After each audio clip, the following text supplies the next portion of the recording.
Vamos a orar. Padre,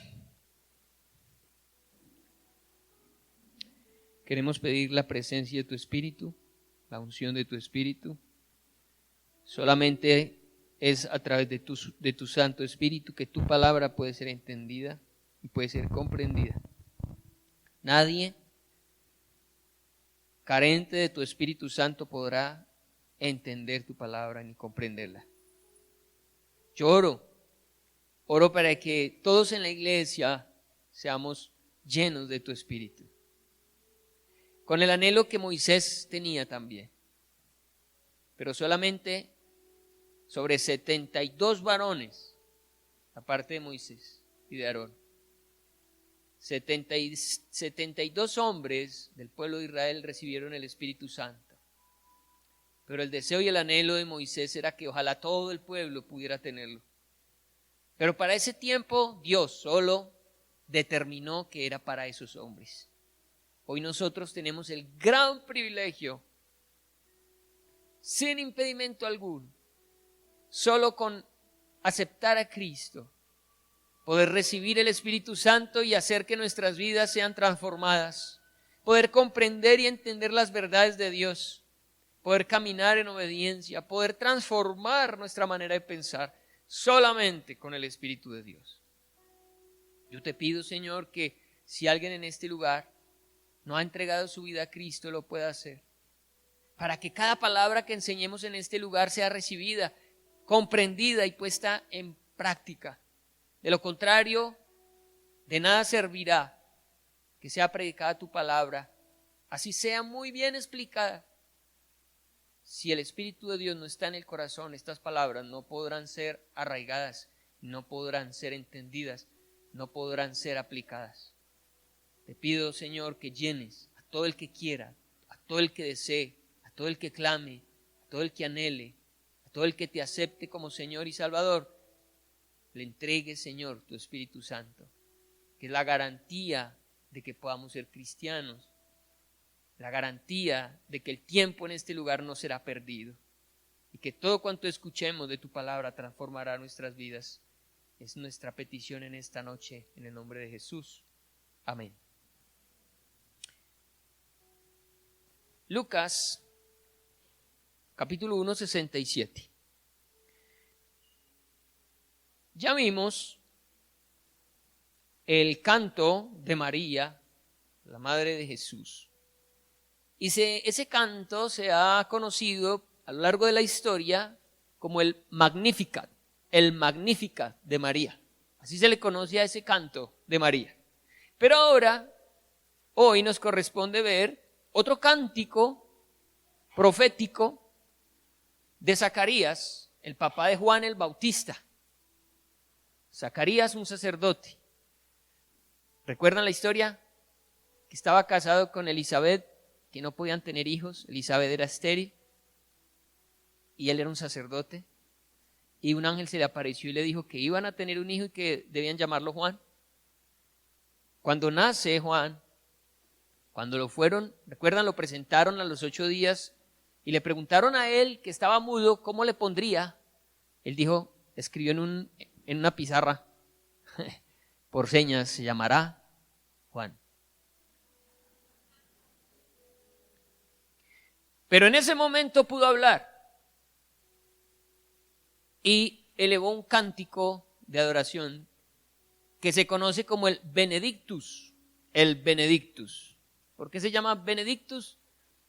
Porque el versículo 68 en latín, en la Vulgata latina, que es la versión latina o en lenguaje latino, en lengua latina, el versículo 68, la palabra bendito en latín es benedictus. Entonces, a razón de esa primer palabra, se bautizó este cántico de Zacarías.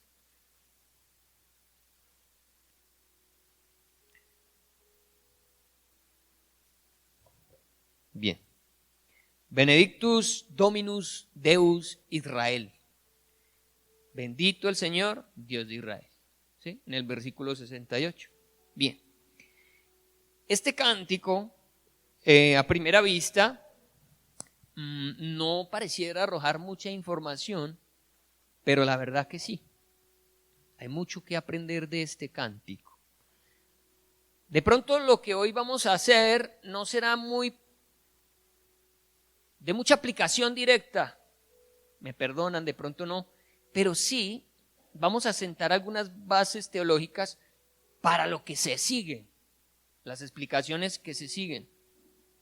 Entonces yo le voy a pedir el favor, quizás es un tema un poco ladrilludito, pero le pido el favor atento para que no perdamos el hilo y lo que se siga lo podamos entender.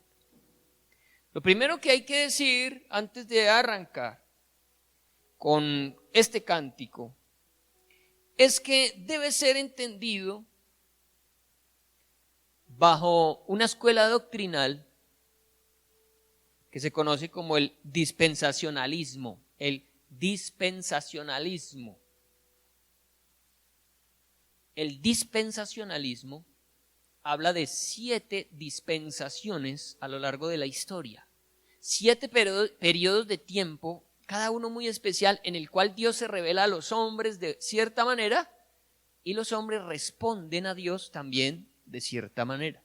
Por lo general, no de la mejor manera. Dios siempre se ha revelado al hombre y ha esperado que su revelación dé una respuesta que para Dios ojalá sea positiva, pero la verdad los hombres no han respondido de la mejor manera. El dispensacionalismo tiene como característica interpretar el texto bíblico de una manera literal. Hay otras formas de interpretarlas donde quizás no se va a entender literalmente, sino que van a tratar de explicar lo que significa. Entonces, esa sería otra escuela. Pero esta escuela busca ser literal cuando se lee el texto bíblico. Cuando se hace de esa manera, se genera una forma entonces de comprender la Biblia muy diferente a otros tipos de interpretación. Entonces, en lo personal, desde chiquito, la verdad, creo, pues a lo largo de los años que soy cristiano, desde los 8 años, ahora vengo a entender, por favor, pastora Julie, que yo 8 años, eso fue ayer. Vengo a entender un poco que la forma en que he pensado durante todos estos años, que me han enseñado, tiene que ver más con el dispensacionalismo que con otra corriente teológica. Y he estado mirando esas otras corrientes que tienen fundamentos bíblicos también muy fuertes, pero no logro cambiar mi forma de pensar en torno a esta manera de interpretar la Biblia. Creo que es la más generalizada. Realmente el dispensacionalismo lo pueden ver ustedes en casi todas las iglesias cristianas evangélicas. Es más común que los demás. Y por tal razón, pues he decidido comentárselos para que ustedes también comprendan un poco cuando yo leo la Biblia, cómo la interpreto o qué clase de doctrina o escuela teológica sigo o persigo.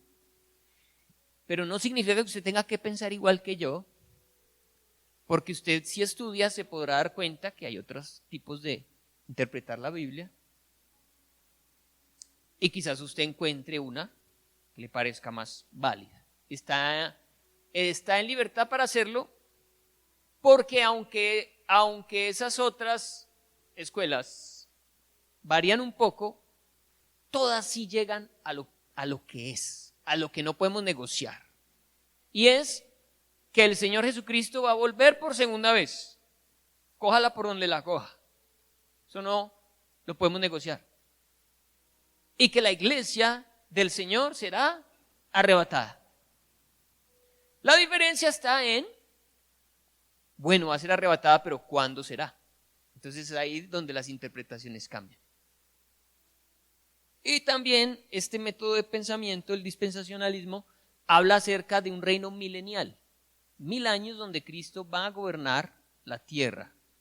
Eso lo habla Apocalipsis 20, y como lo dice, lo entendemos literalmente, el Señor va a venir a gobernar la tierra 1000 años. Pero hay, como les digo, quienes dicen que no, que así no es. Pero bueno, ahí medio los estoy ubicando un poquito, pero vamos a arrancar con la lectura. Bien, lo primero entonces que tengo que decir respecto a la lectura es que el dispensacionalismo habla de 3 pactos que Dios hizo en el Antiguo Testamento y alcanzó al Nuevo. Y esos 3 pactos involucran inicialmente los pactos del Antiguo Testamento a Israel, la nación de Israel, al pueblo de Israel. El dispensacionalismo del que le estoy hablando hace diferencia entre Israel y la iglesia. Dice que para Israel Dios tiene un plan diferente al que tiene con la iglesia. El otro modo de pensar dice que no. Dice que la iglesia es aquella que absorbió a Israel y todas las promesas que eran para Israel ahora son para la iglesia, e Israel, la historia de Israel paró ahí. Por lo que yo creo que la iglesia Dios tiene un plan para la iglesia y un plan para Israel. Los pactos. Entonces, Zacarías va a mencionar 3 de esos pactos. El primer pacto es el pacto abrahámico, el segundo pacto es el pacto de David y el tercer pacto es el nuevo pacto en Cristo. Teniendo en cuenta eso, usted va a notar cómo él menciona esos pactos aquí. Y eso nos va a lanzar al final a que tengamos que hablar del milenio y del reino de Cristo aquí en la tierra por 1000 años. Entonces, arranquemos. Lucas 1:67 dice, y Zacarías su padre, o sea el padre de Juan el Bautista, fue lleno del Espíritu Santo y profetizó diciendo, ojo, porque Zacarías es un sacerdote, conocedor del texto bíblico del Antiguo Testamento. Y lo que él va a hacer es precisamente profetizar o declarar lo que él sabe que dice el Antiguo Testamento acerca de los pactos y las promesas de Dios. Pactos y promesas que no cambian. Si Dios prometió algo en el pasado, lo cumple.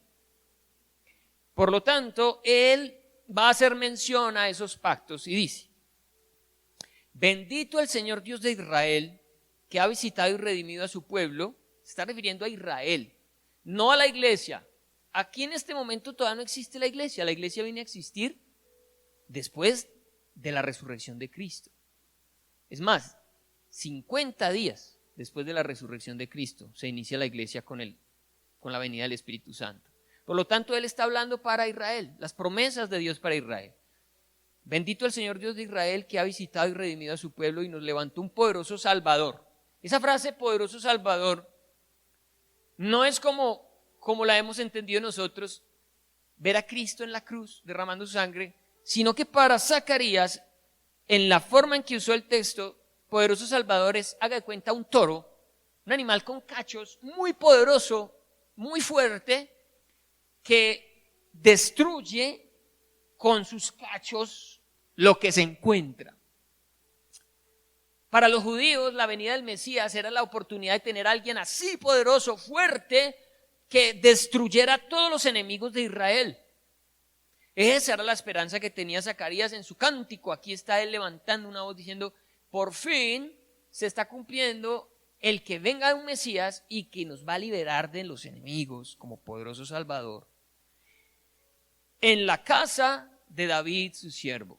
Allí involucra el primer pacto del cual vamos a hablar ahora, como habló por boca de sus santos profetas.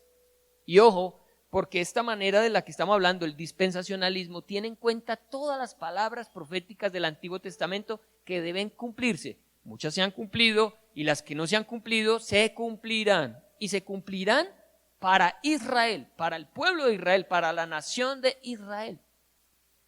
No solo para nosotros. Como les digo, hay quienes creen que con Israel ya Dios no tiene ningún plan, que nos reemplazó a nosotros, reemplazó a Israel por nosotros. Pero no es sino que usted mire al pueblo de Israel y se dé cuenta que Dios no los ha abandonado. Es impresionante lo que son, lo que Dios bendice, lo que Dios da, lo que Dios ha hecho con ellos como nación. Realmente ellos son diferentes al resto de las naciones, lo que nos lleva a pensar que Dios todavía tiene un plan con ellos muy especial. Salvación de nuestros enemigos y de la mano de todos los que nos aborrecieron, para hacer misericordia con nuestros padres y acordarse de su santo pacto, del juramento que hizo a Abraham. Aquí está el segundo pacto a Abraham, nuestro Padre, que nos había de conceder que, librados de nuestros enemigos, sin temor le sirviéramos en santidad y en justicia delante de Él todos nuestros días. Ahí ha hablado solamente de Cristo y supuestamente sus palabras deberían ser para su Hijo, pero Él entiende que por encima de su Hijo, aunque lo está llenando de alegría y de gozo el nacimiento de su Hijo, está el Mesías. Se está refiriendo al Mesías, pero ahora a su Hijo. Y tú, niño, profeta del Altísimo, serás llamado, porque irás delante de la presencia del Señor para preparar sus caminos, para dar conocimiento de su salvación a su pueblo, para perdón de sus pecados. Tercer pacto, perdón de sus pecados. Por la entrañable misericordia de nuestro Dios, con que nos visitó desde lo alto la aurora, para dar a luz a los que habitan en tinieblas y en sombra de muerte, para encaminar nuestros pies por camino de paz. Y el niño crecía y se fortalecía en espíritu y estuvo en lugares desiertos hasta el día de su manifestación a Israel. Ese niño es Juan el Bautista. Pero noten ustedes entonces que este cántico está mencionando 3 pactos. El pacto de Abraham. ¿Cuál fue ese pacto? El Señor le dijo a Abraham: vete de tu tierra y de tu parentela a la tierra que yo te mostraré, y haré de ti una nación grande. Te bendeciré. Al que te bendiga yo lo bendeciré, y al que te maldiga yo lo voy a maldecir. Y en ti serán benditas todas las familias de la tierra. Sellaron el pacto con la circuncisión de todo varón. Ese es un pacto que Dios hizo con Israel. Luego aparece el pacto a David. David, faltándole 10 años para terminar su reinado, dijo: yo he vivido en palacios y el arca del Señor ha estado viviendo en una carpa. Yo le quiero hacer una casa. Yo le quiero hacer un templo. Entonces le comentó al profeta Natán, le dijo: Natán, yo tengo esta idea, yo quiero hacerle un templo al Señor. Él es digno de vivir en un palacio. Y Natán le dijo: hombre, me parece buena idea. Chévere que usted haga eso. Pero ni David ni Natán consultaron a Dios ese plan. ¿Cuántas veces a usted y a mí nos ha parecido bueno algo? Y solo hemos consultado a alguien y ese alguien en autoridad dice: hombre, buena idea, chévere. Y a veces creemos que porque la autoridad está de acuerdo, Dios también. Y no, resulta que todo hay que preguntárselo al Señor. ¿Qué tenía de malo construir un templo para el Señor? Nada, buenísimo. David quería, Natán dijo, el profeta dijo: me parece súper bien, pero cuando estaba durmiendo Natán, el Señor se le apareció y le dijo: venga, Natán, quiero decirle algo, muy bonito, sí, lo del templo, pero resulta que es que yo no habito en templos hechos por mano de hombres. Y hágame el favor, si van a hacer un templo, no lo va a hacer David, lo hará Salomón. Entonces Natán tiene que ir a David y contarle lo que Dios piensa del asunto. Usted tiene que saber lo que Dios piensa del asunto, no lo que piensan otros solamente, no lo que piensa su autoridad, su esposa, su esposo, su jefe. No, usted tiene que: Señor, voy a hacer esto. ¿Tú qué piensas? Porque quizás Dios tiene un mejor plan. Y el plan que tenía Dios era mucho mejor. Pues le dijo a Natán: dile a David que tranquilo, que no me preocupe, me voy a levantar de él un descendiente. Ese descendiente, sí, me va a construir un templo. Pero hay algo más. De la descendencia de David voy a levantar un rey que será rey para siempre. No podía ser Salomón, aunque Salomón cumplió parte de la profecía, Salomón murió. Es más, Salomón fue hasta desobediente a última hora porque tuvo 1000 mujeres y adoró a los dioses que esas mujeres adoraban. Entonces en Salomón no se cumple perfectamente esa profecía. Esa profecía se cumple en Cristo. Cristo debía nacer de David, debía ser un rey para siempre. Pero una vez que viene Cristo, que es el tercer pacto, el pacto que trae perdón, note que Cristo vino primero, en su primera venida era resolver el problema más grande que tiene la humanidad. No era resolver el problema de los judíos de tener el reino, el imperio romano encima de ellos y sus enemigos, y ellos pensaban que por fin iban a quedar libres de esos enemigos. No, el Señor dijo, hay algo más importante y es que ustedes sean perdonados de sus pecados. Pero Israel no quería eso. Israel, ¿qué le iba a importar? Pues nosotros queremos plata, queremos poder, queremos dominio, queremos un rey poderoso, queremos quitarnos de encima a los enemigos. Eso es el Mesías que queremos. ¿Para qué cuentos, hombre? Ser perdonados de pecados. Pero debemos entender algo. No hay promesa cumplida si primero no hay perdón de pecados. No espere usted nada de Dios si primero no han sido perdonados sus pecados. Las promesas de Dios tienen un orden. Lo primero es nacer de nuevo. Lo primero es pedir perdón. Lo primero es apartarse del pecado. Y después sí, lo demás.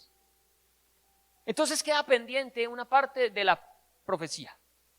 Un reino terrenal. Un reino en el que todas las naciones vean que el rey de Israel es el Mesías. Hasta el día de hoy no ha pasado. Por lo tanto, el dispensacionalismo habla acerca de que falta el reinado físico terrenal de Cristo sobre la tierra, que durará 1000 años. Regáleme la imagen de las 7 dispensaciones, de cómo Dios dividió la historia según este pensamiento, esta teología dispensacionalista. Son 7 etapas de las que ya se cumplieron hasta la 6ª, pero la 7ª está por cumplirse. Dice, la primera, ustedes ven allí, se llama inocencia. La primera dispensación o tiempo especial es en el Edén, donde Adán y Eva tenían que obedecer el mandato divino de no comer el árbol prohibido, con lo cual aseguraban ser inocentes de pecado, pero ambos fallaron. Allí el Señor vio que la respuesta que esperaba de ellos fue negativa, fallaron. Entonces, tiene que sacarlos del Edén y aparece una segunda dispensación que se llama la conciencia. Desde la caída de Adán y Eva hasta Noé, el ser humano tuvo la posibilidad de controlar libremente sus decisiones sobre la base de lo que su conciencia le indicaba. Los hombres, Dios dejó conciencia en los hombres, pero esa conciencia se corrompió. Y todos los hombres hicieron lo malo ante los ojos de Dios, por lo tanto, el Señor le dijo a Noé, construye un arca porque voy a destruir a todo ser viviente, porque el pensamiento de los hombres es de continuo el mal. Entonces, viene el diluvio y se acaba esa segunda dispensación. Luego aparece una tercera que se llama el gobierno humano, la tercera con la Torre de Babel. De Noé a Abraham, ya que la conciencia personal no fue una guía adecuada para el ser humano, se encomendó a los gobiernos el administrar justicia y moral. Entonces, ahora eran hombres quienes iban a estar encargados de juzgar lo que estaba bien y lo que estaba mal, porque si se dejaba al hombre en solo su conciencia, la conciencia solita estaba demostrando que cada hombre iba a hacer lo malo. La inclinación natural y normal de todo ser humano será siempre inclinarse al mal. Cuando usted ve a un niño chiquito, usted no le enseña a decir mentiras y él ya miente. Usted no le enseña a ser egoísta y él es egoísta. Siempre la naturaleza humana tiende al mal. Entonces Dios dice, voy a ponerles un gobierno que los controle, que los limite, pero tampoco funcionó. La del gobierno no funcionó. Entonces aparece la cuarta, la promesa. El primer pacto. Dios le dice a Abraham que va a levantar un pueblo para él. Dice, al fallar los gobiernos en su cometido, Dios escogió a Abraham para ser el padre de la fe y le prometió que en él serían benditas todas las naciones de la tierra. El primer pacto. De allí aparece el quinto, que se llama ley. Desde Moisés a Jesús, el ser humano solo podría acercarse a Dios a través del cumplimiento de la ley mosaica. Esta, dada su condición de perfecta, fue imposible de cumplir. En ella se revela el pecado y la maldición del mismo. 1500 años duró la ley, desde Moisés hasta Jesús. Nadie pudo cumplirla. Fue otra dispensación fallida. Pero apareció la sexta, la que estamos nosotros ahora. Desde Cristo hasta hoy, 2000 años larguitos, se llama la dispensación de la gracia. Solo al reconocer nuestra incapacidad de lograr algo bueno, eso es tener conciencia de pecado, reconocer que no soy capaz de hacer algo bueno por mí mismo, podemos reconocer que es Jesús el único mediador entre Dios y los seres humanos, porque no hay otro nombre debajo del cielo en quien podamos ser salvos. Ese periodo no ha terminado. Usted y yo estamos bajo la gracia. Somos salvos no por obras. Ya miren, se demostró desde tiempos atrás que cada dispensación lo único que mostraba era la fidelidad a Dios, pero la infidelidad de los hombres. Pero este periodo es diferente. En este periodo Dios entrega a su Hijo, da su Santo Espíritu y por gracia ahora tenemos la iglesia.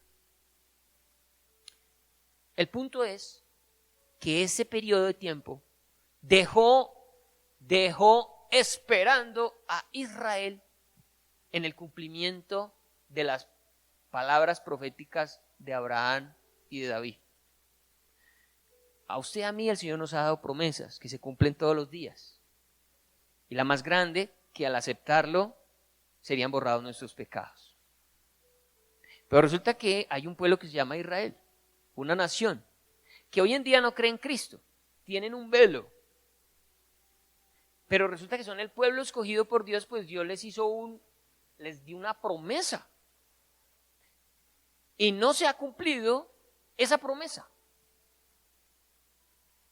Es ahí en donde va a aparecer la siguiente dispensación, que se llama el reino milenial.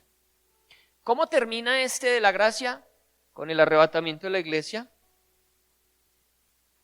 Y una vez que sea arrebatada la iglesia, ¿quiénes quedan? Pues queda el mundo que no aceptó a Cristo, pero queda el pueblo de Israel. El pueblo de Israel para dar cumplimiento a la palabra profética, de que Cristo gobernaría al mundo entero desde Jerusalén, y todo el mundo y todas las naciones sabrían que ese es su pueblo escogido, tendrían paz, tendrían bendición y todas las características que tiene el reino milenial. Eso está por cumplirse. Nosotros, por lo menos yo lo creo, siempre lo he creído, que primero es el arrebatamiento de la iglesia, luego vienen 7 años de la gran tribulación y luego viene el reino milenial. ¿Cómo piensa la otra parte, cierto? ¿Cuál es la otra corriente teológica? Que como ya la iglesia ocupó el lugar de Israel, entonces lo que va a pasar es que la iglesia va a entrar al reino, va a entrar a los 7 años de la gran tribulación. Que a la iglesia le va a tocar pasar por la gran tribulación. Y que al final de la gran tribulación viene Jesucristo por segunda vez, se lleva a su iglesia, pero en ese mismo momento juzga a la tierra. Todo en el mismo lugar. Y hay muchos textos bíblicos que pues dan para pensar eso también. Yo no sé si usted se ha puesto a pensar si nos toca vivir la gran tribulación. ¿Cómo sería si esta teoría teológica sea la correcta y a la iglesia le toque vivir la gran tribulación? ¿Qué pasaría si a usted le tocara ver al anticristo, conocerlo, escucharlo, luego ver todo lo que este hombre va a hacer y luego ver los juicios de Dios sobre la tierra? Ahora, Dice la escritura que cuando vinieron las 10 plagas de Egipto, sobre Egipto, en Egipto estaba Israel. Y ninguna plaga tocó a los israelitas. Se moría el ganado de los egipcios, pero no el de Israel. Había moscas en el territorio egipcio, pero no en el de Israel. Les daba úlceras a los egipcios, pero no a los israelitas. Se murieron los primogénitos de Egipto, pero no. Es posible que nos toque pasar la gran tribulación, viendo pues esta otra teoría, pero que a su iglesia no le pase nada. Sobrenaturalmente seamos guardados y podamos soportar ese periodo de tiempo. Pero ¿saben? Quizás ese periodo de tiempo sacaría a la luz quién es verdaderamente cristiano y quién no. Porque lo que el anticristo va a querer hacer es perseguir la iglesia. Esa va a ser su misión. Entonces, si la iglesia llega a estar en ese tiempo, la iglesia va a ser perseguida por el anticristo. Pero bueno, esa puede ser una opción. Pero la que yo les digo que por años hemos creído las iglesias cristianas evangélicas es que primero es el arrebatamiento, luego 7 años de la gran tribulación y finalmente el reino milenial. ¿De dónde se sale la idea de que existe un reino milenial? Bueno, lo primero es entender que por las promesas hechas a Abraham y a David, el Señor tiene que cumplirle eso a Israel. Y hasta el día de hoy no se los ha cumplido porque sí que les ha ido mal a los israelitas. Ha sido un pueblo perseguido, ha sido un pueblo masacrado, ha sido un pueblo que ha ido muy mal. Entonces falta que se cumpla eso. ¿Cuál es el mejor panorama? El reino milenial. Acompáñeme a 2 textos y los dejo ir. Y todo esto porque si no tenemos claro este panorama, después cuando lleguemos a otros temas, nos vamos a enredar. Quizás hoy ya los enredé, pero estoy seguro que en el transcurso vamos a entender algo más. Isaías 65.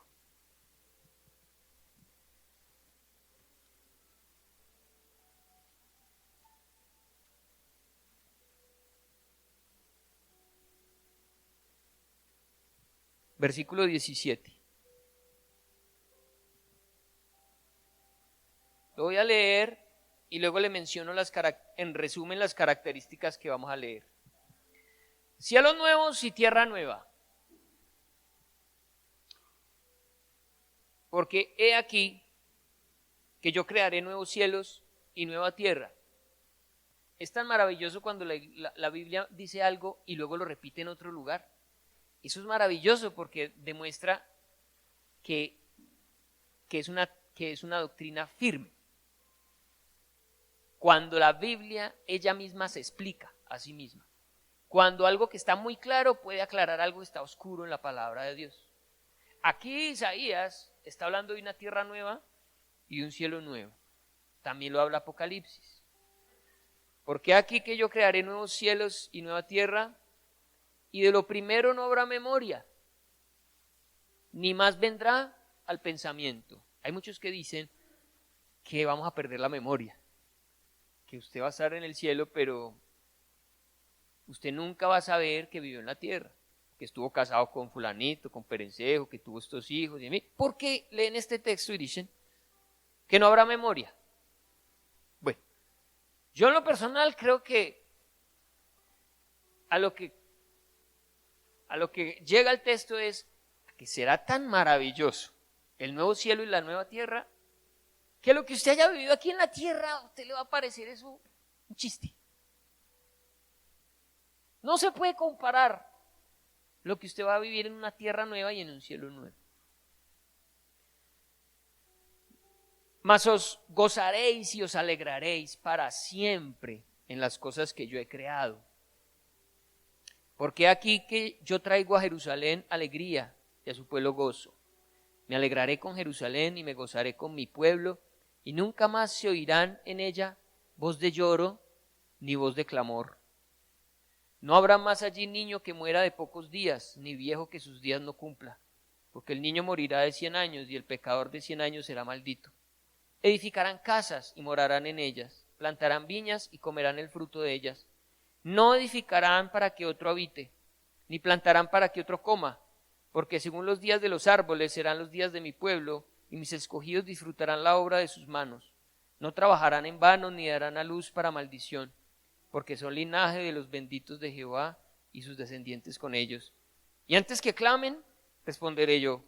Mientras aún hablan, yo habré oído. El lobo y el cordero serán apacentados juntos, y el león comerá paja como el buey, y el polvo será el alimento de la serpiente. No afligirán, ni harán mal en todo mi santo monte, dijo Jehová. Isaías 65 está hablando de la condición en la que se vivirá en el reino milenial. Se lo resumo. Según Isaías 65, el Señor derrotará a todos los enemigos de Israel físico. Usted y yo, para el reino milenial, recuerde, usted y yo habremos sido arrebatados. Pero de la gran tribulación, mucha gente va a sobrevivir y van a entrar al reino milenial. Entre esos Israel, el pueblo de Israel, porque no fue, recuerden, ellos no van a ser arrebatados porque no han creído en Jesucristo. ¿Puede que un judío que crea en Jesucristo sea arrebatado? Sí, porque el haber creído en Cristo le dio el arrebatamiento. Pero los que no tendrán que pasar por la gran tribulación, y es en ese periodo de tiempo que ellos conocerán a Cristo, se arrepentirán y lo aceptarán como Señor y Salvador. Entonces, ellos son los primeros llamados a habitar en el milenio, por lo tanto el Señor los va a defender. En el reino, Israel disfrutará de su gran prosperidad en muchas maneras. La ciudad de Jerusalén se levantará a la preeminencia mundial. Israel será el centro de la atención mundial y su misión será glorificar al Señor. Los gentiles en el reino recibirán bendición a través del canal del fiel Israel. La paz y la justicia mundial prevalecerán bajo el gobierno del príncipe de paz. Las condiciones morales y espirituales en el reino llegarán a su plano más enaltecido desde la caída de Adán. El liderazgo gubernamental será excelente bajo el mando del Mesías, el perfecto hombre fuerte que es justo y veraz. La justicia prevalecerá cuando el rey juzgue rápidamente el pecado. Cada vez que haya un pecado será juzgado inmediatamente. Los seres humanos disfrutarán de largas vidas. Quienes mueran a los 100 años de edad se considerarán simples jóvenes. El conocimiento del Señor será universal, dice la palabra, como las aguas cubren la mar. Así se ha de llenar la tierra del conocimiento de Dios. El mundo de la naturaleza disfrutará gran renovación, los animales salvajes serán mansos. El león yacerá con el cordero y los niños jugarán con serpientes venenosas. Hay un cambio en la naturaleza. La guerra que va a sufrir la tierra y todos los juicios de los 7 años de la gran tribulación habrán de dejar la tierra tan mal que cuando venga el Señor Jesucristo por segunda vez tendrá que ser transformado el ambiente de la tierra para que exista vida. Hay quienes dicen que será tan violenta esa renovación que será como en los días de Noé, en donde los hombres podían vivir muchos años sin morir, a causa de que la presencia de Cristo sobre la tierra transformara inclusive la atmósfera. En los días de Noé la gente vivía muchos años porque el sol no penetraba como ahora y había más oxígeno. En ese tiempo, por la presencia de Cristo, posiblemente por eso los hombres duren muchos años, no como los que duran ahora. Dice, como es la vida de un árbol, será la vida de mi pueblo. ¿Cuántos años vive un árbol? El árbol es viejísimo. No habrán enfermedades. Habrá justicia social. Será un gobierno perfecto para que todo el mundo conozca que Jesucristo es el Mesías y que Él cumpla lo que le prometió a Israel para el milenio. La tristeza y el llanto no existirán. Finalmente, un reino eterno, como parte de la nueva creación de Dios, seguirá al reino milenial. Y una vez que termine el milenio, vendrá el nuevo cielo y la tierra nueva. Dice que la gente va a tener hijos. ¿Lo notaron? En el milenio van a ser gente. Van a tener hijos los que estén viviendo en ese tiempo. Y la tierra se va a repoblar, porque después de la gran tribulación, la cantidad de gente se va a reducir impresionantemente. Pero los que nazcan en ese periodo de tiempo van a nacer en medio de esa atmósfera.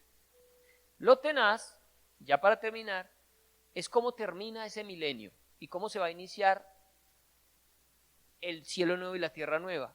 Apocalipsis 20. Terminemos ahí, Apocalipsis 20.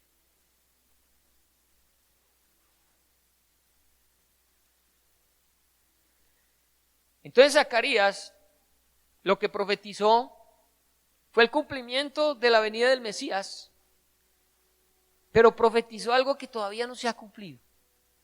Una promesa que Dios le hizo a Abraham y que le hizo a David, que de ellos saldría el que juzgaría al mundo entero. Y eso se cumple en Apocalipsis capítulo 20.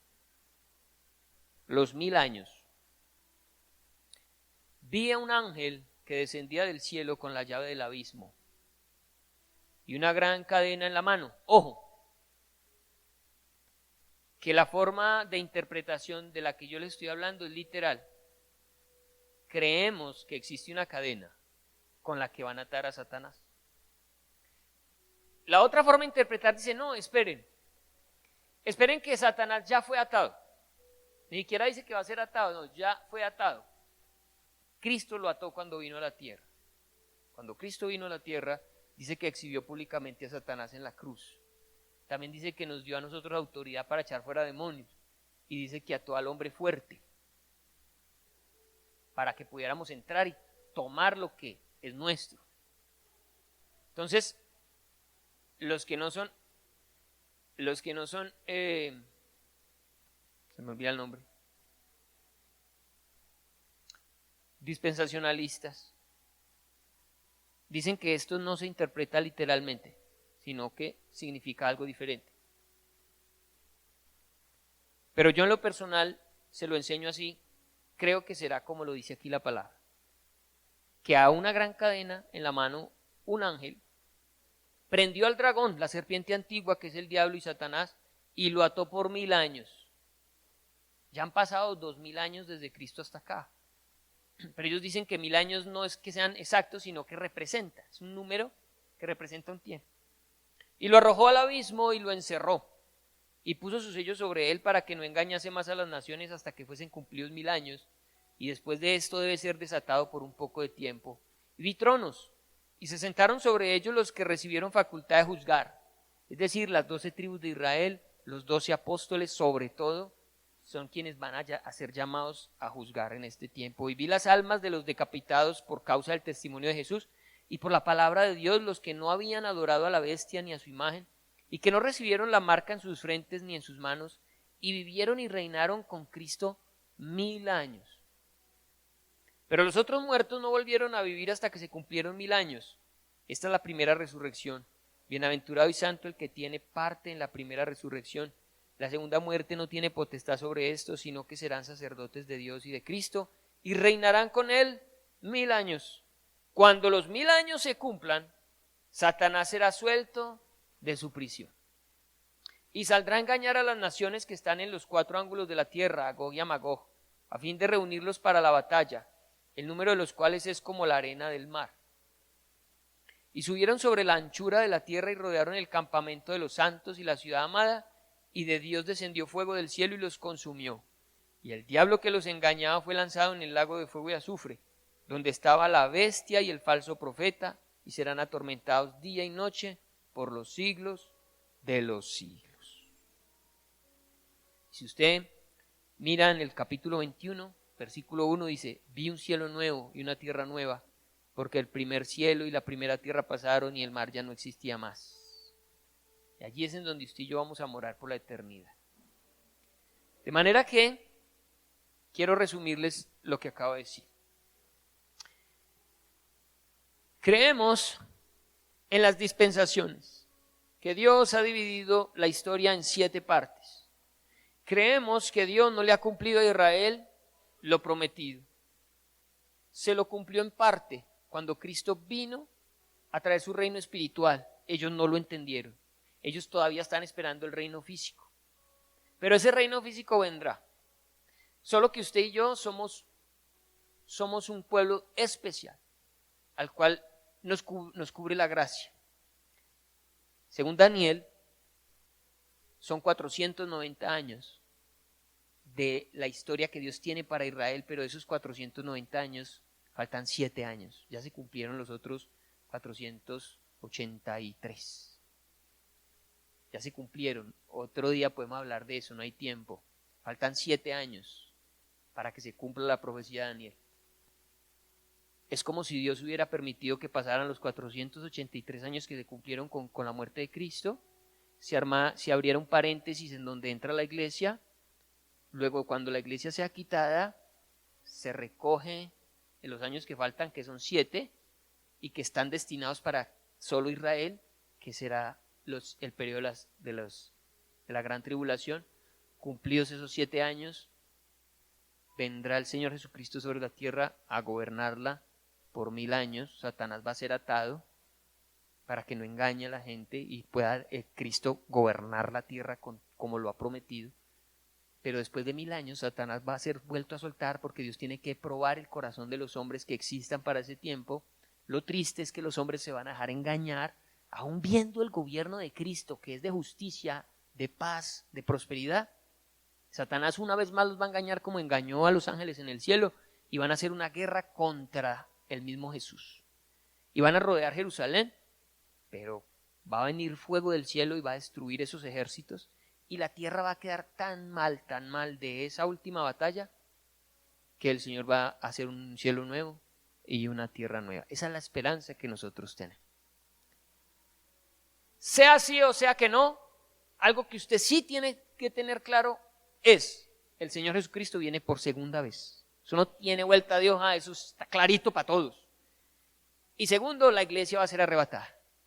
Sea antes de la gran tribulación, sea en la mitad de la gran tribulación, sea después de la gran tribulación, no hay pierde, todos han llegado a la misma conclusión: la iglesia va a ser arrebatada. El apóstol Pablo lo habló con toda claridad.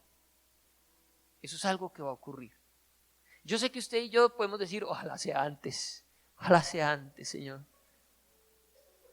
Y hay textos que dicen que usted y yo no hemos sido puestos para ira. El Señor nos va a sacar, porque lo que viene sobre la tierra es ira. Y no tendría sentido que su iglesia participara de la ira que los desobedientes tienen que vivir. Por eso la promesa de ser arrebatados. Pero si nos tocara vivir la gran tribulación, estoy seguro también que el Espíritu Santo nos va a guardar. Nos va a proteger en ese tiempo. No va a permitir que ninguno perezca, los que están sellados con su Santo Espíritu. Nos va a guardar.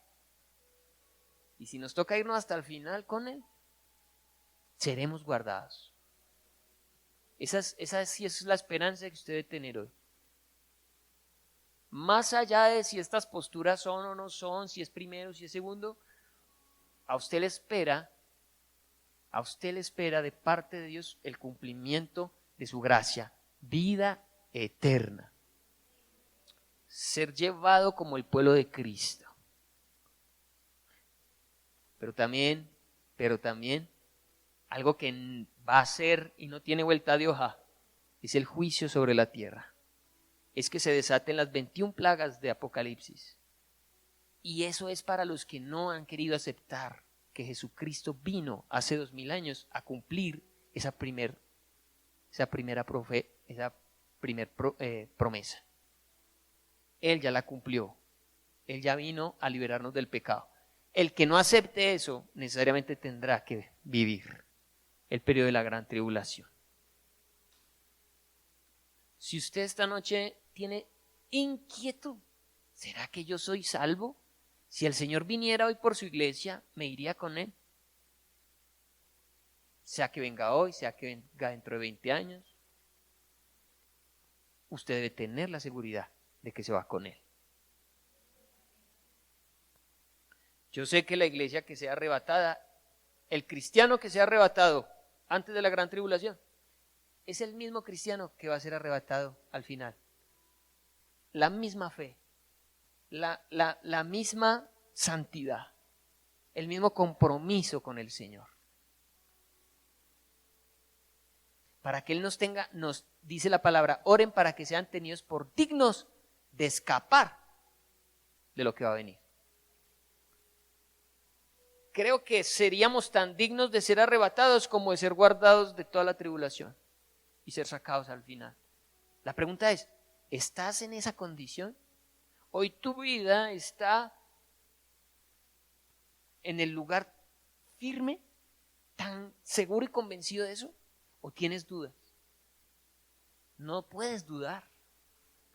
Tú debes estar seguro de tu salvación y debes saber que esa es una promesa que el Señor te hizo, que solamente está pidiendo de ti que creas en Jesús, que confieses tus pecados y te apartes de ellos.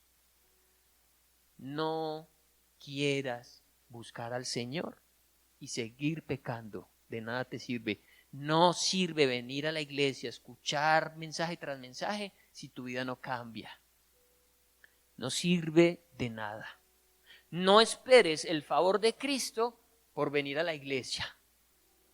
Porque el favor de Cristo no es para los que vienen a la iglesia, no, es para los que viven la vida que Cristo da. Las promesas que le corresponden a la iglesia son las que vienen por fe. Son las que vienen por fe. Y esa promesa incluye nuestra santificación. Por lo tanto, quien tiene fe se santifica. Es una obra que hace el Espíritu de Dios. Si no te has santificado y sigues en pecado, déjame decirte, tú todavía no eres salvo. Así te guste la iglesia, te guste la predicación, te guste la Biblia, pero si el pecado sigue siendo parte de tu vida, en ti no se ha cumplido la promesa. Todavía no. Estás como Israel, esperando que se cumpla. No esperes, porque el arrebatamiento es algo que va a ocurrir en un abrir y cerrar de ojos. No seas de los que dicen, mañana me juicio. No, estoy muy joven, voy a disfrutar un poco más la vida. No hagas eso porque no sabes qué va a pasar mañana. Y todas las promesas que Dios hizo en el pasado se cumplieron tal cual fueron dichas. Por lo tanto, estas que estamos esperando, igual.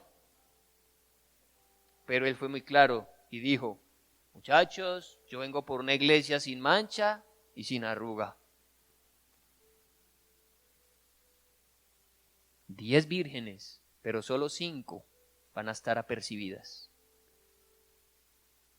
Habla de un grupo de 10 que hacen parte como que de la iglesia, vestidas de blanco, esperando las bodas del Cordero, pero solo 5 están listas. ¿Cuántos de los que estamos aquí estamos listos? ¿Cuántos? ¿Estamos listos? Si el Señor viniera esta noche, ¿estaríamos listos? No esperes quedarte y mirar si después del arrebatamiento te salvas. No esperes eso, porque lo que va a venir sobre la tierra va a ser tan tenaz, tan duro, que posiblemente no alcances a ser salvo. Este tiempo es el de la gracia, no lo desperdiciemos. Este tiempo es el de la gracia. Es la oportunidad, es el papayazo para entrar. Si esperas más, de pronto y te quedas por fuera. No esperes más, asegura tu cupo. ¿Cómo? Dile, Señor Jesucristo, toma el control de mi vida. Sé el Señor de mi vida. Perdona mis pecados y me aparto de esos pecados, porque hay quienes los confiesan, pero los siguen cometiendo. Y el texto dice, el que confiesa su pecado y se aparta, alcanzará misericordia. No solo el que lo confiesa. Ay, Señor, otra vez la embarré. Ay, Señor, perdóname otra vez. Ay, Señor, volví a pecar. Ay, Señor, no, otra vez volví a hacer lo mismo. Ojo. Porque en ese pensamiento es que abusamos de la gracia. El Señor me perdona. Espérate que la gracia tiene 2 condiciones.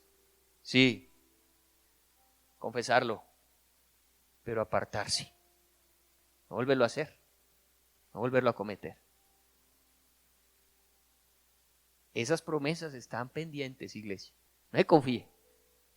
No va a pensar que porque han pasado 2000 años. Este hombre Zacarías proclamó una palabra muy poderosa. Él lo entendió, lo debemos entender nosotros también.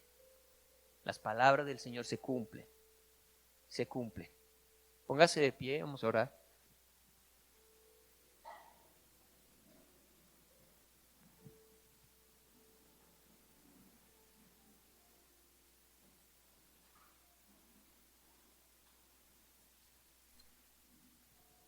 Existe algo que se llama escuela bíblica, que nosotros tenemos los sábados en este lugar, y en el cual tenemos el tiempo y la paciencia para explicar con detalle todas estas cosas que en las predicaciones no permiten porque es complejo. Hoy necesité hablarlo, espero que algo haya quedado claro, pero en lo que usted quiera, lo invito para que haga parte de la escuela bíblica y podamos ver con detalle en qué consisten todas estas cosas. Para que usted también, cuando le pregunten, sepa qué cree usted, sepa en qué está parado, sepa lo que la Biblia enseña. Hay cosas que de pronto no tenemos tan claras, bueno, hasta donde nos lo permita el Señor tener claro, pero tenerlo, acercarnos a ese conocimiento. Pero es que como cristianos no tenemos ni idea de las promesas. Zacarías las conocía. Zacarías sabía lo que le habían prometido y lo declaró y dijo, Señor, gracias porque hoy se están cumpliendo estas palabras. Usted también tiene que conocerlas. Lo invito para que se inscriba o para que en su casa también investigue, estudie, profundicemos en estos temas. No vaya a ser que alguien llegue y nos enrede con otras cosas. Perdamos nuestra salvación. Padre, gracias te damos, Señor, por la voz profética de estos hombres que proclamaron palabras dichas miles de años atrás.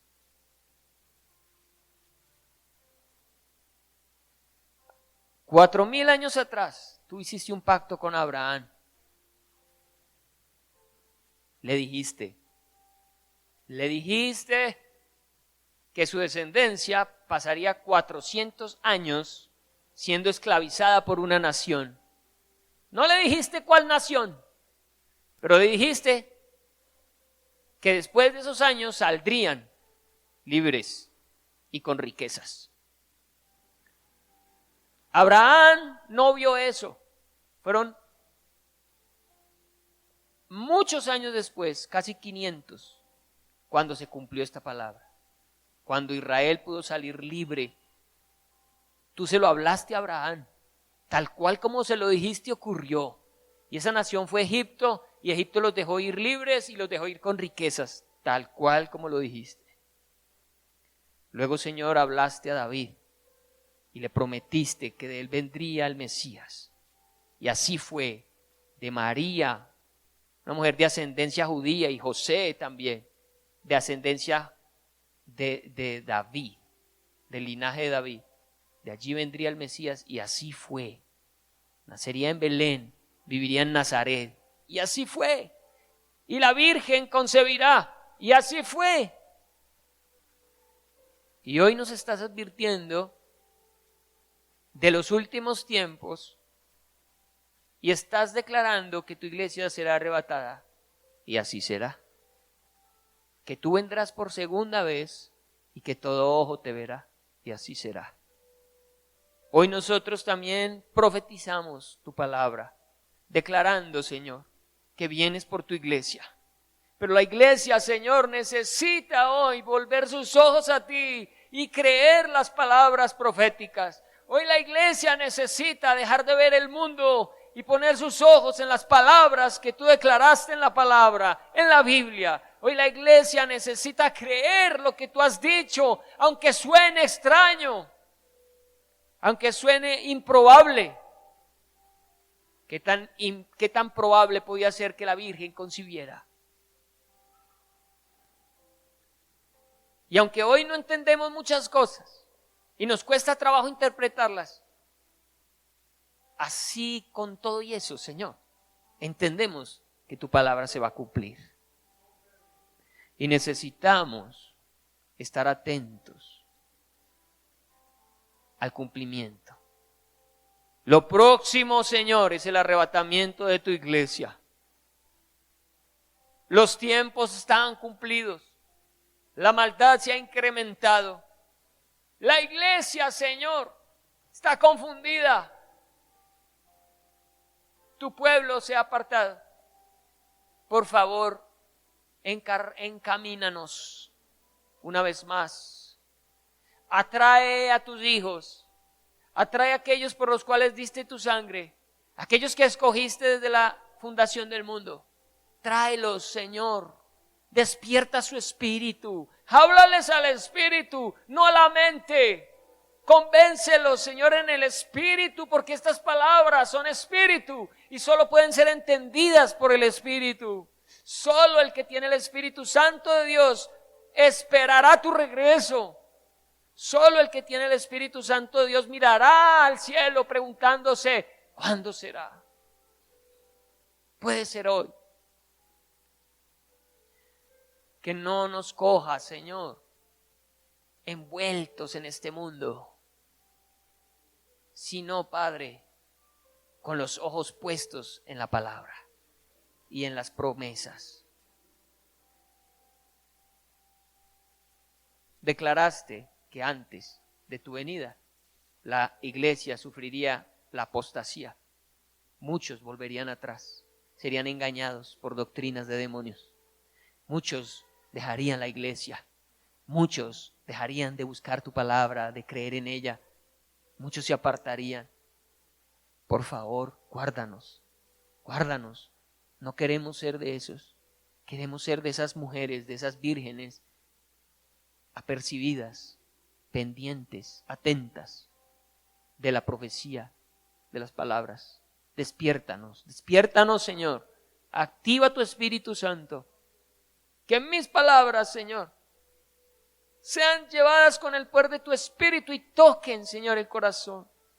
Que no sean palabras humanas, sino, Señor, la voz de tu Espíritu, la que toque y redarguya el corazón y el Espíritu de tu iglesia. Por favor, Padre, que esto que estamos aprendiendo no sea un conocimiento más. Que esto nos lleve hoy a contemplar la necesidad de un Salvador, la necesidad de pedir perdón, la necesidad de apartarnos del pecado. Contigo no se juega, Señor. Estamos advertidos, contigo no se juega. Libra a esta iglesia de la mentira y del engaño. Libra a este pueblo, Señor, de la confusión. Y ayúdanos, Señor, a meditar en tu palabra con toda verdad y diligencia en el nombre de Jesús. Amén. Amén. Dios los bendiga.